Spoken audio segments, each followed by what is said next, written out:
Welcome to OncoPharm. I'm your host, John Bazar. I'm a professor of pharmacy practice at ETSU's Bill Gatton College of Pharmacy, and this episode is sponsored by KC PharmD, an oncology education company for pharmacists. We're going to talk mostly about lenalidomide maintenance in multiple myeloma, but first, a couple FDA approval updates from last week. There is now an isatuximab subcutaneous formulation that has been approved. Isatuximab, it was late to the party. It came after daratumumab. No, kind of a Me Too drug. But there is now a subcu dosage form that is worth, people knowing about. The next approval is a very notable approval, and this may be, the end of cisplatin-based chemotherapy in muscle-invasive bladder cancer. So, enfortumab vedotin plus pembrolizumab had been approved in the first-line setting of muscle-invasive bladder cancer in a perioperative setting. So, 3 cycles of both, then surgery, and then you continue, the enfortumab vedotin, I think, for a total of something like 8 cycles, and pembro for a total of 17 cycles, something like that, in cisplatin-ineligible patients. This approval is for cisplatin-eligible patients.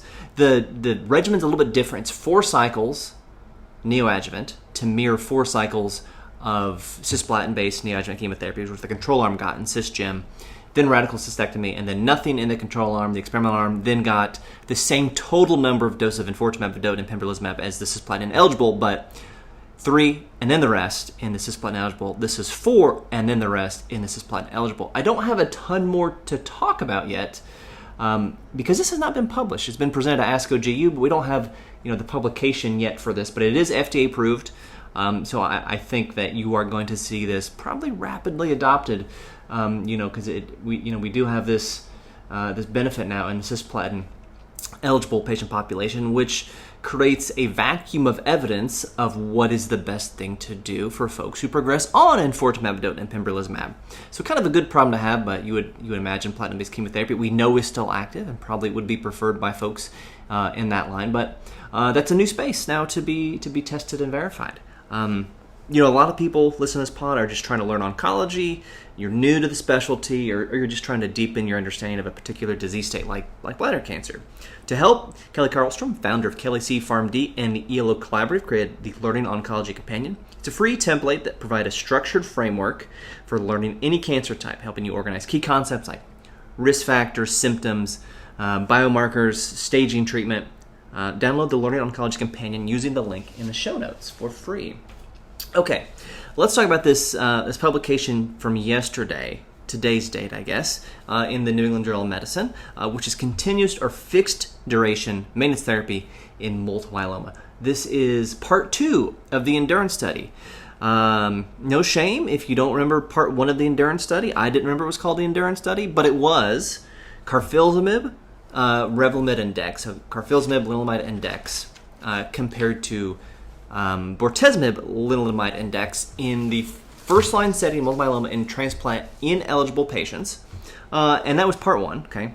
Part 1 showed no difference in PFS. And they got 36 weeks, 9 months of treatment. Median PFS was 34.6 and 34.4. No difference between those groups. Disappointing for the carfilzomib backers. And that was in the transplant-ineligible patient population. These folks were not going to auto-transplant, okay? Now, part 2 of this is patients were randomized to either whether they got the carfilzomib-based regimen or the bortezomib-based regimen. They were randomized after they got through part 1, if they were still on the study, to either indefinite maintenance with lenalidomide or 2 years maintenance of lenalidomide. We have several studies showing the benefit of maintenance lenalidomide in this patient population in both transplant and non-transplant patient population. There is an overall survival benefit that's been demonstrated in patients following auto-transplant, and it's always been indefinite lenalidomide maintenance versus no maintenance. So this is an ECOG Akron study, so this is an academic study, it's not an industry-sponsored study, and they're asking the question, is 2 years, the question they're technically asking is indefinite better than 2 years of therapy. So it is set up as a superiority trial. It's a nice study. There's a nice editorial written with this, kind of praising the methods of this study as a de-escalation study. So the nuts of this, okay, so patients get 15 of lenalidomide, days 1 to 21 of a 4-week cycle, either for 2 years or indefinitely with dose reductions as they would need to. Primary endpoint, overall survival for this phase, which is great. We like to see that. We like to see that. It's a disease that's not considered curable at the time of this. So they are estimating that they need about 400 patients here. They end up getting about 250, 260 in each group. And they're powering this, 80% power, to see if the improvement in overall survival goes from 5 years to 7.5 years. Okay, so that's kind of the question they're asking is, do we get a 50% increase in median overall survival if we go from just 2 years to indefinite? Okay, now that's a big improvement in overall survival. So this is a relatively small study, 500 patients by phase 3 clinical trial standards. They were looking for a huge impact effect here. A 50% improvement in median overall survival is huge. Like, imagine you get diagnosed with myeloma and like you're gonna live 5 years, you're gonna live 7.5 years. That's 2 more Christmases, that's 2 more Easters, 2 more whatever, 2.5 more years. That's a long time. So they're looking for a very, very big benefit here, okay?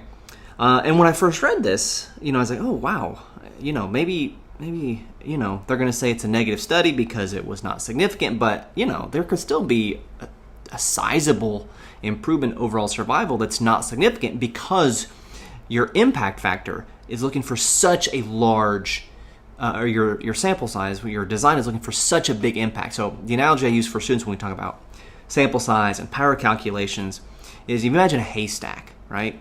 If you are looking for an anvil in a haystack, you're going to find it pretty quickly. You don't need a lot of time. You need a lot of patience to look for that. If you're looking for a needle in a haystack, you need a lot of time to find that, okay? So you need a lot of patience to find, is there actually a needle? You got to go through every single blade of straw, blade of hay there, all right? So this is kind of an anvil size effect, like 2.5 years, big impact that is being tested here, right? So I would say pretty odd that you would see this. Now, they're doing 5 to 7.5, which seems appropriate because you're going to stop half these patients on their maintenance lenalidomide at 2 years. So we'll see if there's going to be an effect there.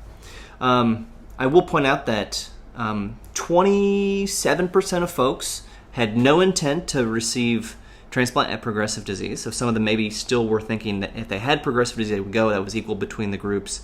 About 50-50 ECOG 0, ECOG 1. A little bit more patients in phase 2 actually had KRD induction therapy versus VRD. A little interesting here. And maybe about 10-11% of folks in here would be considered high risk. So a couple things. Very different patient population than maybe the average patient population. There's not a ton of high risk folks here.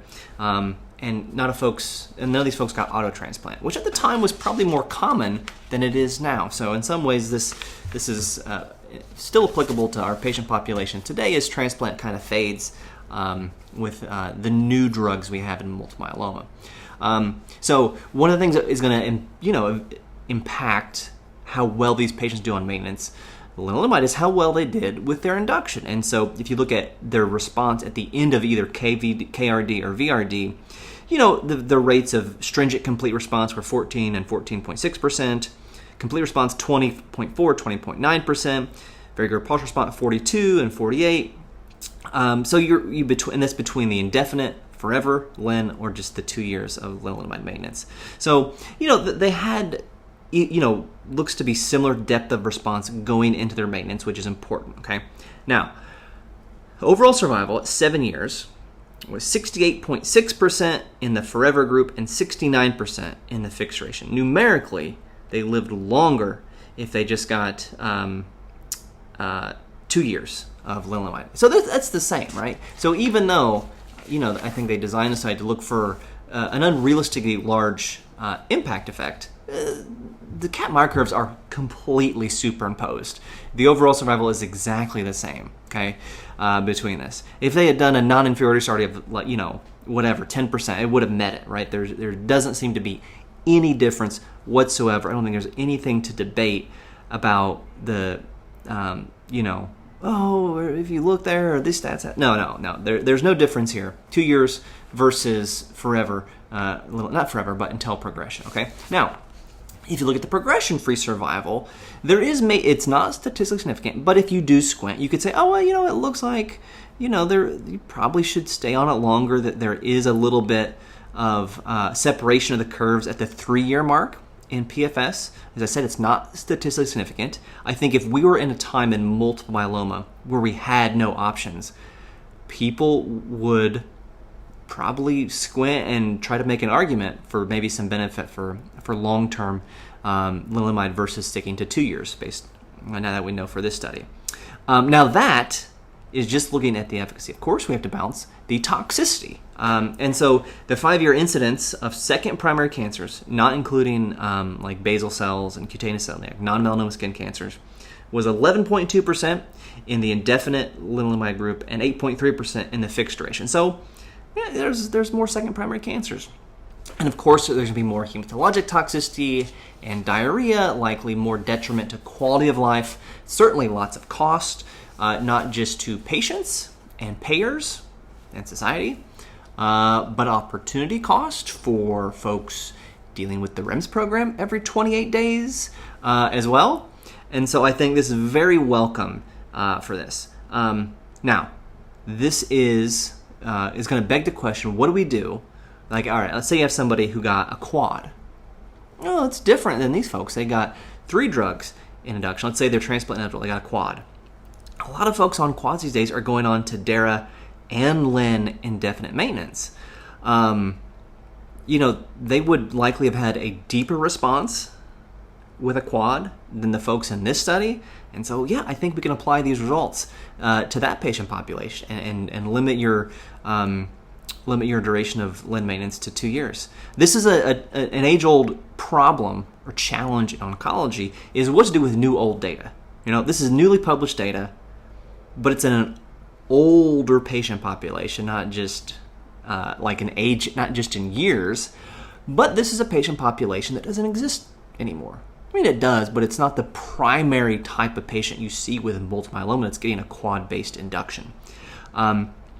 It also does not include patients who had an autologous stem cell transplant, who also likely would have had a deeper response here. So we are testing this theory, or they have tested this theory of just 2 years of Len maintenance in a patient population that you would be more likely, you would think, to benefit from longer duration than, say, the patient population who got a quad and then an auto transplant. So I do think we're going to see folks limiting, duration of lenalidomide to 2 years. It doesn't compromise overall survival, at least in this patient population. I think it's a reasonable assumption that it's not going to do that in the patients who received quads who had auto transplant, especially now that we know that we have bispecific monoclonal antibodies that we can use in this patient population. These myeloma patients are living long times, oftentimes, with disease, not all of them. So there's been a ton of change here. I'll also mention, they mentioned this in the discussion, the SWOG study S1803 is looking at MRD-guided adjustment of maintenance with lenalidomide plus or minus daratumumab. So we're going to get more about this with lenalidomide, but I do think we're going to see less lenalidomide used going forward, which I think is good news for patients. It's a really good question that we should ask. We don't get these types of good questions asked a whole lot anymore. Most of the questions we get asked, in this design of a study is this new drug got a role? Can we ask a study where the answer, or can we design a study where the answer to the question is our drug has a role? It's designed from a drug-based standpoint than from a disease-based standpoint of what's the best treatment for this disease. So, wonderful study, Endurance, one to know, one to review on your own. Don't take my word for it. Read it for yourself, as always. Thank you so much for listening. You can follow me on X at PharmDeepNib and the podcast at OncoPharmPod, I don't know, wherever you get your podcasts. And until I talk to you again, remember, doses matter.